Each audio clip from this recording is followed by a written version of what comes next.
दोस्तों, रोज कुछ नया सीखने के लिए चैनल को सब्सक्राइब करें और बेल आइकन पर क्लिक कर दें। अगर आप श्री हरि नारायण के सच्चे भक्त हैं और अपने जीवन में उनकी कृपा दृष्टि पाना चाहते हैं, तो कमेंट बॉक्स में ओम नमो नारायणाय लिखकर ही इस वीडियो की शुरुआत करें। हमारा उद्देश्य है कि सबका कल्याण हो।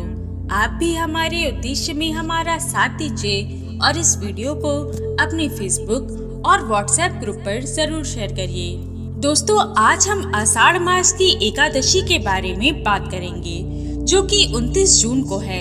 आषाढ़ मास की एकादशी बहुत ही ज्यादा शुभ मानी जाती है। आज हम आपको एकादशी से जुड़ी हर बात बताएंगे कि किस तरह आपको इस व्रत को करना चाहिए, कौन सा वह उपाय है जिसे आप कर सकते हैं, क्योंकि ऐसा मुहूर्त साल में एक बार ही आता है। दोस्तों, यूँ तो साल भर में 24 एकादशी आती हैं, जो कि शुक्ल पक्ष और दूसरी कृष्ण पक्ष में आती है। शास्त्रों के अनुसार एकादशी का व्रत करने से व्यक्ति के जन्म जन्मांतर के पाप नष्ट हो जाते हैं। आषाढ़ मास की ये एकादशी भी बहुत शुभ है। यदि आप उसे पूरे विधि विधान से कर लेते हैं, तो आपके जीवन के सभी प्रकार के कष्ट तो दूर होंगे ही, साथ ही आप जीवन में उन्नति करेंगे, आगे बढ़ेंगे। सभी जातकों के लिए एकादशी का व्रत करना अनिवार्य होता है। जो भी स्त्री ये व्रत करती है, इसके सभी नियमों का पालन करती है, वह हमेशा सौभाग्यवती रहती है। एकादशी का व्रत करने से पहले यानी कि दशमी के दिन से ही जातकों को सात्विक भोजन करना चाहिए। उन्हें दशमी के दिन भूलकर भी चावल नहीं खाना चाहिए। साथ ही लहसुन, प्याज, मसूर की दाल, साग, कटहल की सब्जी, मांस मदिरा का भी सेवन नहीं करना चाहिए। वहीं दशमी के दिन आपको ना तो बाहर से आया भोजन करना चाहिए, न ही खुद बाहर जाकर खाना चाहिए। इस दिन आपको घर में बना शुद्ध सात्विक आहार ही लेना है। और एकादशी के दिन आपको सुबह ब्रह्म मुहूर्त में उठकर स्नान आदि कर पवित्र वस्त्र धारण कर लेने हैं। फिर सूर्य देव को अर्घ्य दें, माथे पर तिलक लगाकर एकादशी के व्रत का संकल्प लें।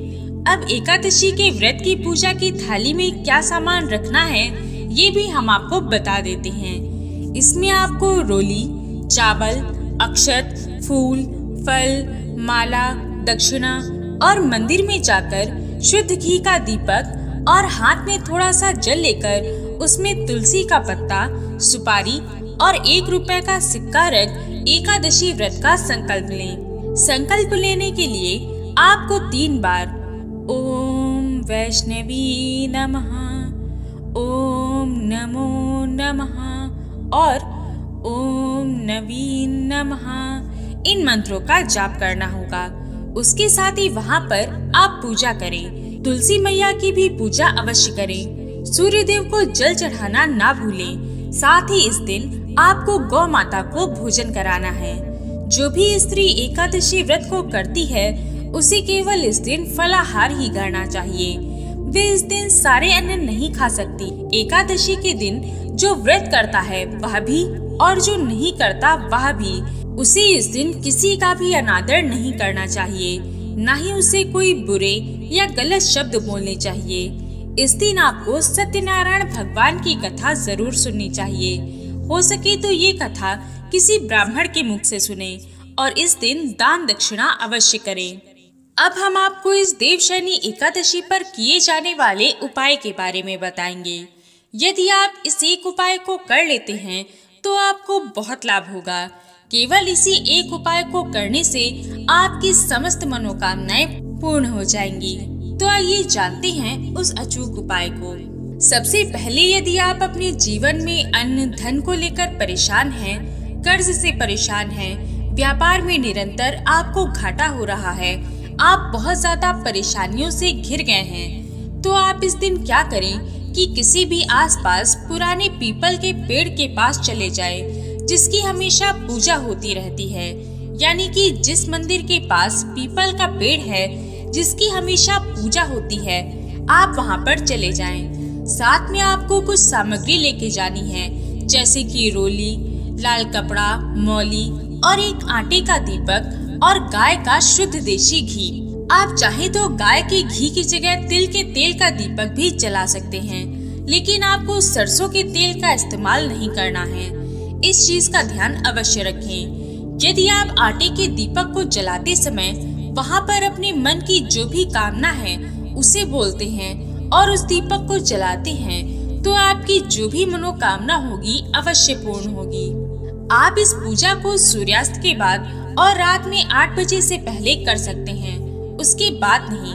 अब ये पूजा कैसे करनी है आइए जानते हैं। तो सबसे पहले आप पीपल के पेड़ के नीचे चले जाएं और वहां जाकर पीपल के पेड़ और भगवान श्री हरि विष्णु को प्रणाम करें और उसके बाद घी या तिल के तेल का दीपक जला दीजिए और फिर हनुमान चालीसा का पाठ करें। पाठ पूरा होने के बाद पीपल के पत्ते पर अपनी जो भी मनोकामना है, चाहे नौकरी की हो, व्यापार में वृद्धि की, धन प्राप्ति की, आपकी जो भी इच्छा है उसे रोली से पत्ते पर लिख दीजिए। इसे आप अपनी उंगली से रोली का घोल बनाकर तब लिखें। साथ ही इस बात का ध्यान रहे कि पीपल का पत्ता बड़ा होना चाहिए और उसे आपको पेड़ से तोड़ना नहीं है। वह पत्ता जिस पर आप अपनी इच्छा लिखेंगे वह पेड़ की टहनी से लगा होना चाहिए।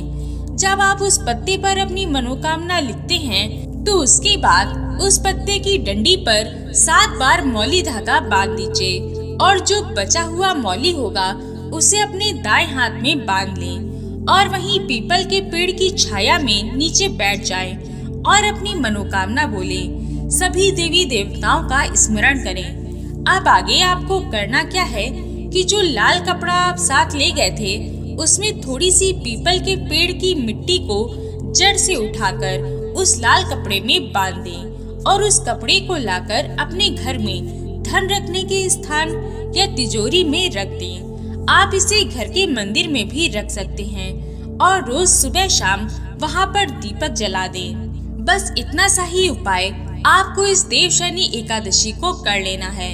इस उपाय को करने से आपकी जो भी मनोकामना होगी अवश्य पूर्ण होगी। बस आप इसे कर लें, परिणाम आपके समक्ष होगा। आपका घर बरकत से भर जाएगा। आशा है कि ये वीडियो आपको पसंद आई होगी और भी जानकारी के लिए स्क्रीन पर दिखने वाली वीडियोस को भी एक बार अवश्य देखें। ओम नमो भगवते वासुदेवाय।